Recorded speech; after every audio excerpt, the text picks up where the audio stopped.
নমস্কার, শুভ সকাল। আমি অপরাজিতা। হ্যাপি উইথ অপরাজিতা চ্যানেলে আপনাদের সকলকে জানাই স্বাগত।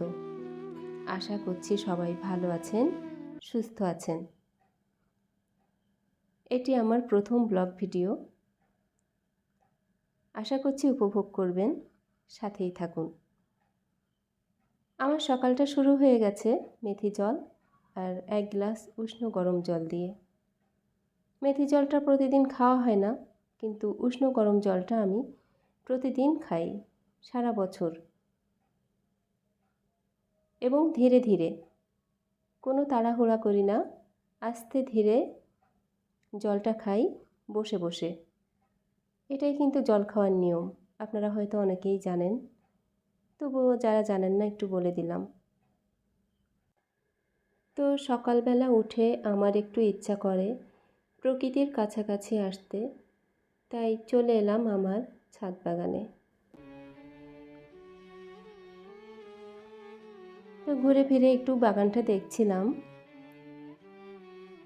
আর ছাদে আসার সময় হাতে একটা পাত্র আর একটা কাঁচি নিয়ে এসেছি, কারণ আমার ঢ্যাঁড়স গাছে কিছু ঢ্যাঁড়স হয়েছে যেগুলো তোলার মতো হয়ে গেছে, এখন না তুললে পেকে যাবে।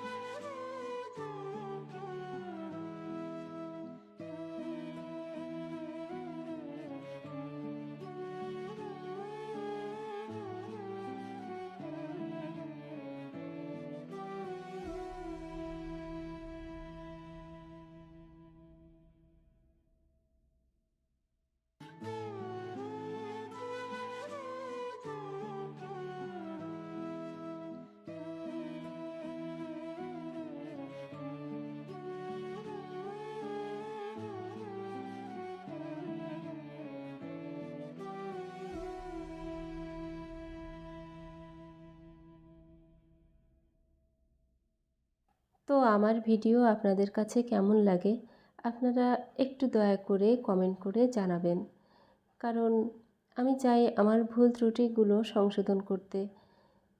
আর আমার ভুল হবে এটা আমি জানি, কারণ এই প্ল্যাটফর্মে আমি একেবারেই নতুন। তো আপনাদের প্রত্যেকের কমেন্ট আমি আন্তরিকতার সাথে গ্রহণ করব এবং নিজের ভুলগুলো নিশ্চয়ই সংশোধনের চেষ্টা করব।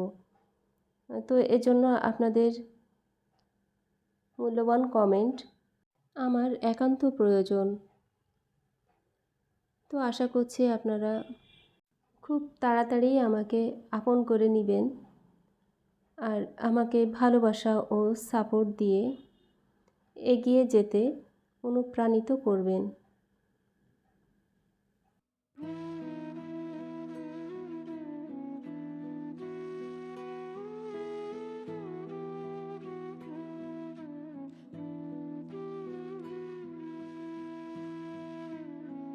তো এই দেখুন আমার চিচিঙ্গা গাছে চিচিঙ্গা ধরেছে, আর এর আগেও কিন্তু 8-10টা চিচিঙ্গা উঠিয়ে খাওয়া হয়েছে।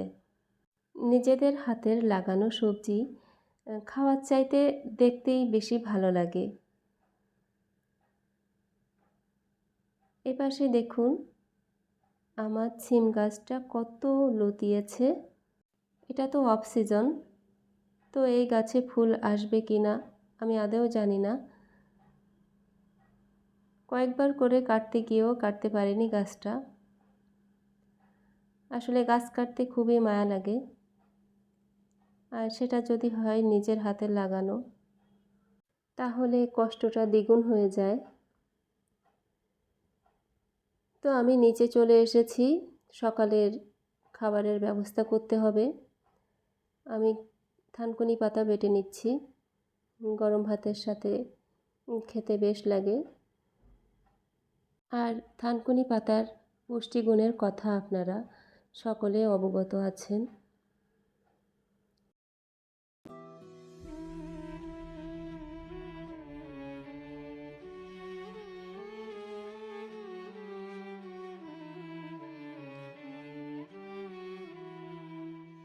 এটি বাটা হয়ে গেলে আমি আরও কিছু রান্না করেছি।